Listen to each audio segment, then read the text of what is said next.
I don't want to speak for an entire region, but I'm just going to guess it's not a happy hump day for them. You just heard Deshaun Watson, quarterback of the Cleveland Browns, out for the year. And they are 6-3. They are well positioned in the AFC North. 6-3 Browns, 6-3 Steelers. They play on Sunday, trailing the Baltimore Ravens by a game, and the Browns just beat the Ravens. Your Ravens just beat them on Sunday, being down 14 points in the fourth quarter. Deshaun Watson leads the comeback. And look, Reeta, I'm not saying this so you can pity the people of Cleveland, because you wouldn't do that anyway. They're rivals of yours. Okay? You're not going to try to pity them. I just need you to understand the psyche of your typical Cleveland Browns fan. Not everybody, but your typical one. Your typical Cleveland Browns fan who's of a certain age says, yep, I knew it. I knew it was too good to be true, because I've either seen it, my mama saw it, my daddy saw it, my granddaddy saw it, my grandma. Like, damn it, we see this all the time in Cleveland. This is the most Cleveland thing you could ever see. The Heights, they're feeling good. Finally, we got a quarterback. Finally. We're 6-3. We're in this thing. We love Kevin Stefanski. We love everybody. Myles Garrett is the greatest pass rusher in NFL history. He's better than Lawrence Taylor. They're feeling good after Sunday. And this news comes. I can't even, I don't have time. We don't have a show long enough. We got the drive. We got the fumble. We got the shot way back in the day. Old school baseball fans. That Willie Mays catch, that great Willie Mays catch you see on that grainy black and white film. Ooh, basket catch. Then he turns around. And makes the throw. That was against Cleveland. Bad things happen to Cleveland. And the Cleveland sports fan is sick of it. And here is another one. So, look, I know that what they're supposed to say, we got 8 games left, guys in this locker room, blah, blah, blah. Reeta, it's over for the Browns. You agree or disagree? Nah, I don't see, where they can go from here. PJ Walker's not that great. Dorian Thompson Green is trying. He's a rookie, so you can't really ask him to do it. You can add somebody in free that's currently on the market, but the options are not that great. So I don't know where the Browns go. Now, I will say this. They do have a strong run game. They do have a good offensive line. They do have that defense, that ferocious defense. So I don't think that they're going to just simply lose out. They have talent on that team, but obviously the quarterback is what makes the situation go. And I do think that this is something that's very problematic for them.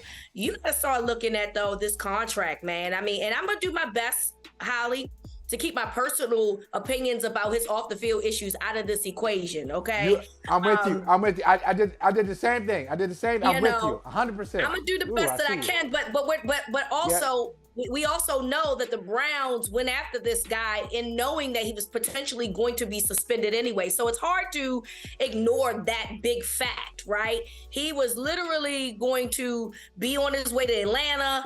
The Browns said, we'll fully guarantee this deal, turned around and went to Cleveland, but knowing that there was going to be some suspension looming. Essentially, I think he loses 12 games or something like that, doesn't play until December. So he misses the majority of the 2022 season after not playing the year before in Houston. Then he's injured coming into the season.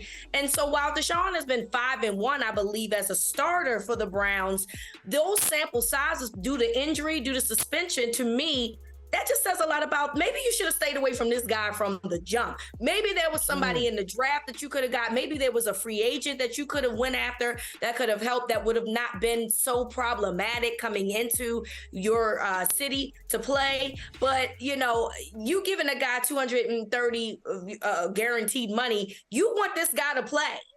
And Deshaun Watson has not been available to play for the Cleveland Browns for the vast majority of his career. Now, we know that he's going to have to probably come back next year. The problem is that their cap number is going to be ridiculous. It's like $52 million that the Browns are going to have against their salary cap. That's so astronomical. I'm not really sure how this is going to shake out when it comes to free agency, when it comes to re-signing guys, which is already problematic. But the Browns signed up for this. They knew this when they were going into this situation. And now you can't even utilize the guy that you essentially are going to have a blown up cap number for in 2024 and beyond. So this is just a mess. This is an absolute poop show, for lack of a better term, from the Cleveland Browns, and also in terms of how this has been handled thus far with Deshaun Watson and his injuries. They had no back. What was the backup plan? What was the backup plan? You had Jacoby Brissett. You let him go. So, and you really didn't do anything but downgrade here. I don't know, man. It just feels like they never had a real contingency plan for this. Well, obviously, I agree with everything you said, except for the cap situation. The cap, and this is good NFL math, but it's bad for your personal life. The salary cap pretty much is having a credit card. If you got room on a credit card, just shove it down for another day. Just shove it around for another day. You ain't got to pay it right. Just move it down so you can mess around with the numbers. And it's $52 million today, and then all of a sudden, oh my goodness, tomorrow it's $32 million. What do we do? We made such great financial decisions. No, you didn't. You just moved some money around, but you have to pay eventually. So I'm not worried about the cap number for Cleveland, but your larger point is well taken. Was it worth it? That's what you got to keep coming back to that. What did you get out of it? Because Deshaun Watson move was so risky and so controversial. There needs to be something at the end of that tunnel, as opposed to other than, hey, he's out for another season. So last year he came back, looked a little shaky. This year at the beginning of the season, he looked a little shaky. Then on Sunday looked pretty good. And then another season goes away. So if you think about the Deshaun Watson seasons between the pandemic and his initial fight with the Houston Texans, first year in Cleveland, second year in Cleveland, last 3-4 years for Deshaun Watson, wow, it has really been it's tough to watch. His best year may have been the pandemic year, 2020. 21, 22, and now 23.